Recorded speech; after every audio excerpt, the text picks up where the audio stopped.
The Mithridatic Wars, a series of 3 protracted conflicts fought between the Roman Republic and the Kingdom of Pontus, cast a long shadow over the late 2nd century BC. These wars were not merely battles for territory, but were deeply rooted in the struggle for dominance in the eastern Mediterranean. The Roman Republic, with its ever-expanding borders, sought to assert its influence over the Hellenistic kingdoms, while the Kingdom of Pontus, under the leadership of Mithridates VI, aimed to resist Roman encroachment and preserve its sovereignty. These wars, driven by a complex interplay of imperial ambition, cultural clashes, and political intrigue, tested the limits of Roman power and revealed the tenacity of their adversaries in the East. The Roman Senate, often depicted in heated debates, was divided on how to handle the threat posed by Mithridates. Some senators advocated for a swift and decisive military response, while others urged caution, wary of overextending Roman resources. The Second Mithridatic War, though often overshadowed by the scale and intensity of the First and Third, holds a significant place in this saga. It was a conflict marked by strategic maneuvers and shifting alliances. Unlike the First Mithridatic War, which saw large-scale battles and significant territorial changes, the Second War was characterized by smaller, more tactical engagements. These skirmishes, though less grand in scale, were no less important in shaping the course of the conflict. It marked a period of rekindled hostilities, a testing of wills between Rome and Pontus that would have lasting repercussions for both empires. The negotiations between Roman and Pontic leaders were fraught with tension, each side wary of the other's intentions. These diplomatic efforts, often depicted in historical records, highlight the precarious nature of peace during this era. The fragile truces were easily broken, leading to renewed conflict and further bloodshed. This conflict, erupting a mere 8 years after the First Mithridatic War, demonstrated the fragility of the peace agreement and the deep-seated animosity between the two powers. The peace treaty, once a symbol of hope, quickly became a mere formality as hostilities resumed. The resumption of war was not just a failure of diplomacy, but also a reflection of the deep-seated mistrust and enmity that had built up over years of conflict. It showcased the military prowess and strategic cunning of both sides, personified in the figures of the Roman proconsul Lucius Licinius Murena and the Pontic king Mithridates VI Eupator. Murena, with his disciplined Roman legions, and Mithridates, with his diverse and resourceful forces, engaged in a series of tactical battles that tested their leadership and strategic acumen. These encounters, often depicted in ancient art and literature, highlight the skill and determination of both commanders.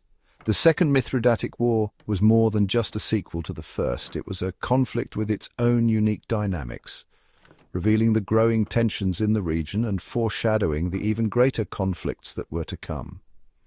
The war's outcome, though not as decisive as the first or third, set the stage for future confrontations. It underscored the volatility of the region and the relentless drive of both Rome and Pontus to assert their dominance.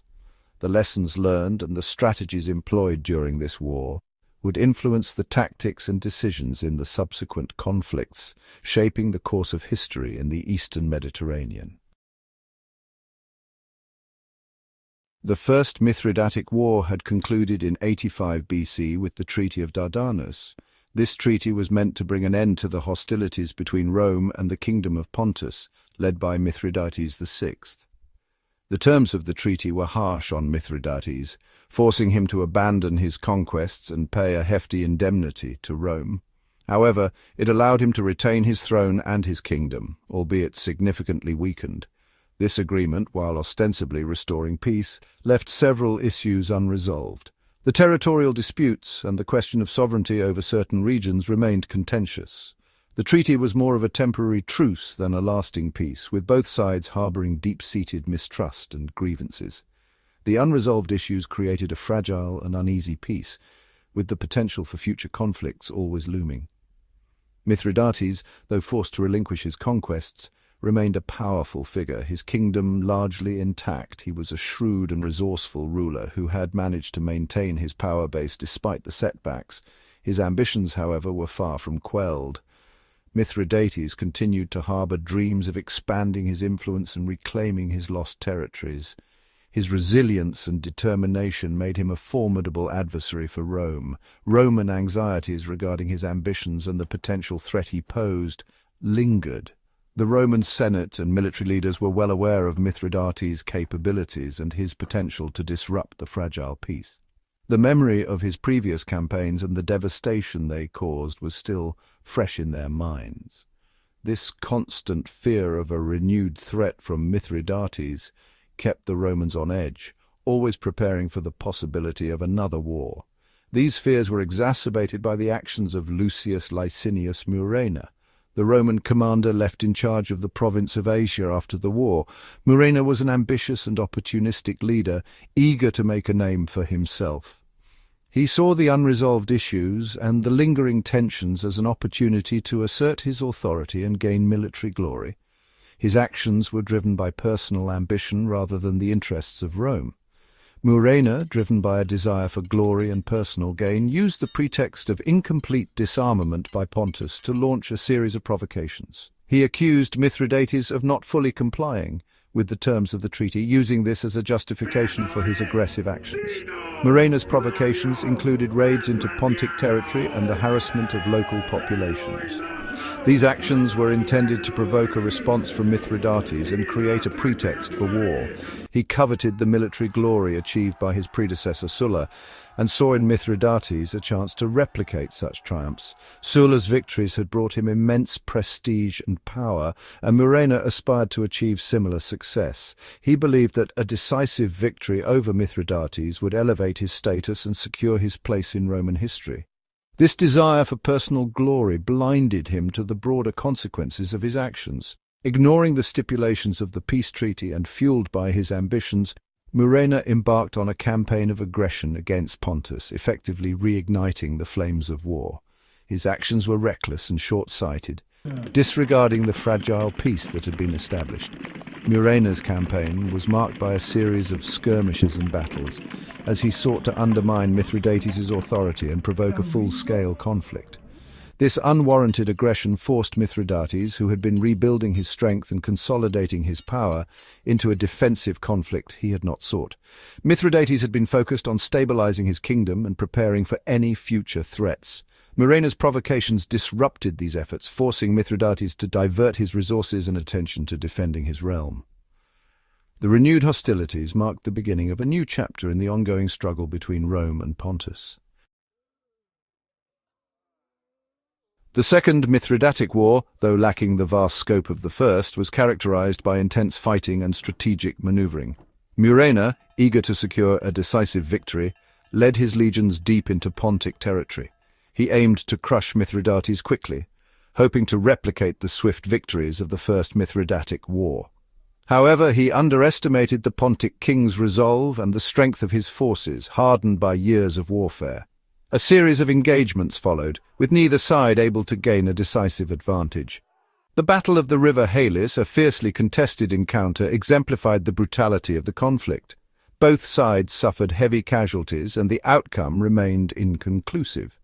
Mithridates, employing a combination of guerrilla tactics and traditional warfare, effectively countered Roman military might.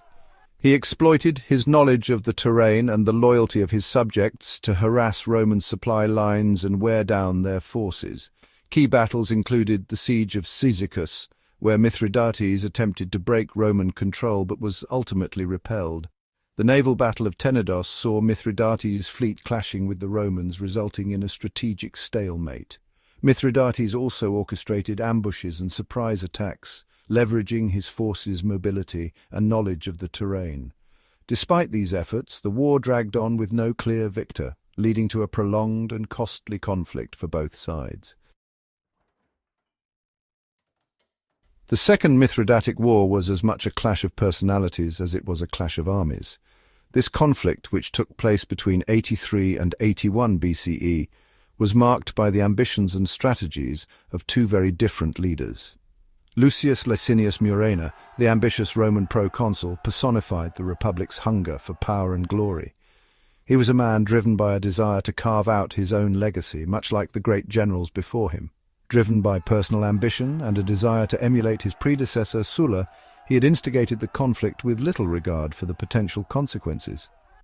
Murena's actions were not sanctioned by the Roman Senate, reflecting his willingness to act independently and take risks. However, his overconfidence and strategic blunders ultimately hindered his progress, preventing him from achieving the swift victory he had envisioned. His miscalculations on the battlefield led to significant losses and a prolonged conflict that drained resources and morale. Mithridates VI, on the other hand, emerged from the conflict with his reputation enhanced. Known as Mithridates the Great, he was the king of Pontus and a formidable adversary to Rome. His resilience in the face of Roman aggression, his tactical acumen, and his ability to rally his forces demonstrated his qualities as a leader. Mithridates was not only a skilled military commander, but also a shrewd politician who understood the importance of maintaining the loyalty of his allies and subjects. He had been thrust into a war he had not sought, but rose to the challenge with characteristic determination. Despite the odds, he managed to hold his ground against the might of Rome, showcasing his strategic brilliance and unyielding spirit. His cunning and adaptability, combined with his deep understanding of his enemy, allowed him to counter Rome's military might effectively. Mithridates' ability to anticipate Roman moves and exploit their weaknesses was key to his success. His legacy as a resilient and resourceful leader endures, highlighting the enduring struggle between ambition and resilience in the annals of history. The war eventually drew to a close with a series of final battles that saw both sides suffering heavy casualties. Realizing the futility of further conflict, peace negotiations were initiated. The Treaty of Dardanos was signed in 81 BCE, bringing an end to the hostilities. The aftermath of the war left both sides to rebuild and recover. For Rome, the conflict had drained significant resources and exposed vulnerabilities in their military strategies. For Mithridates, the war solidified his reputation as a resilient leader, but it also highlighted the limits of his power against the Roman Republic. The Second Mithridatic War stands as a testament to the complex interplay of ambition, resilience, and the harsh realities of war. Both Murena and Mithridates left indelible marks on history, their legacies intertwined in the chronicles of ancient conflict.